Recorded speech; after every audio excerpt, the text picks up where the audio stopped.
الزوج ده جمع كل اللبس القديم بتاع مراته ورماه في الشارع قدام البيت، وقال لها انا مش عاوز اشوفك بتلبسي اللبس ده تاني. قالت له حرام عليك، اللبس زي ما هو ارميه ليه؟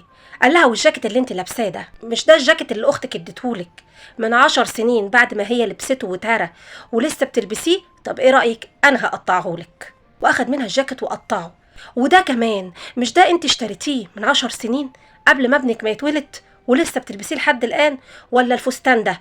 طيب تعالي قولي لي، الفستان اللي انا اشتريته لك الشهر اللي فات عشان تلبسيه ليه ما بتلبسيهوش؟ قالت له الفستان ده بلبسه في المناسبات ولما ازور قرايبنا.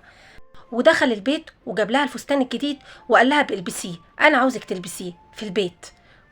حرام عليكي، خليتي منظري وحش قدام الناس. قالت له انت بتعمل كده ليه؟ حرام عليك، كل ده عشان عاوزه اوفر لك فلوس؟ قال لها توفري لي ايه؟ وستي وانا قصرت معاكي في حاجه؟ انت جيتي قلتي لي انا عاوزه لبس وانا قلت لك لا. خدي الفلوس دي اشتري بيها لبس، وبالنسبه للهدوم المرميه في الارض دي ارميها في الشارع، مش عايزه اشوفها تاني. وخرج من البيت وهو متعصب وبيكلم نفسه وبيقول معقوله كده انا بشتغل واتعب وفي النهايه الناس تتكلم عليا ويقولوا انه مش قادر يجيب لمراته لبس جديد ولابسه لبس وحش قدام الناس؟ انا هدخل ارمي كل الحاجات دي. دخل لقاها قاعده على الارض وبتبص على الهدوم وتقول انا هشيل الهدوم دي تاني. قال لها انت لسه برضه بتفكري تشيليها؟ يا ست ده انت اللبس ده من قبل ما اتجوزك. اخد اللبس وراح رماه في مكان بعيد. هنا الزوجه اضطرت تلبس اللبس اللي كانت هي جايباه وشايلاه في الدولاب، قعدت في اوضتها وهي متضايقه جدا. هنا الزوج حب يدخل علشان يراضيها. قال لها انت زعلانه مني؟ انا مش عاوزك تزعلي مني. على العموم انا هروح اعمل اكل، تحبي تاكلي ايه؟ اعملك نودلز؟ قالت له مش عايزه اكل. قال لها طيب بتحبي تاكلي رز ولا مكرونه؟ قالت له قلت لك مش عايزه اكل. خلاص براحتك، انا هروح اعمل اكل لنفسي. وخرج وجاب فاصوليا ورز ولحمه وبدأ يجهز الاكل. ابنه رجع من بره، قال له يا بابا ده انا شامم ريحه اكل حلوه، انت عامل لنا ايه؟ قال له عملت الاكل اللي بتحبه والدتك. سألوا على والدته هي فين؟ قال له قاعده زعلانه جوه.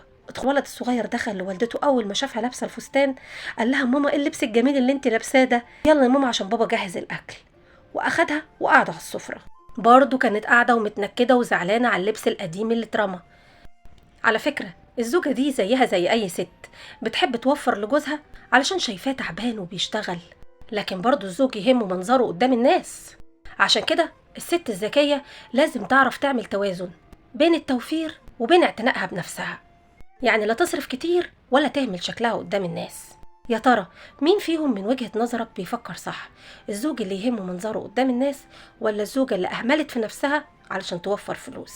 منتظرة ردكم في التعليقات وصلوا على النبي.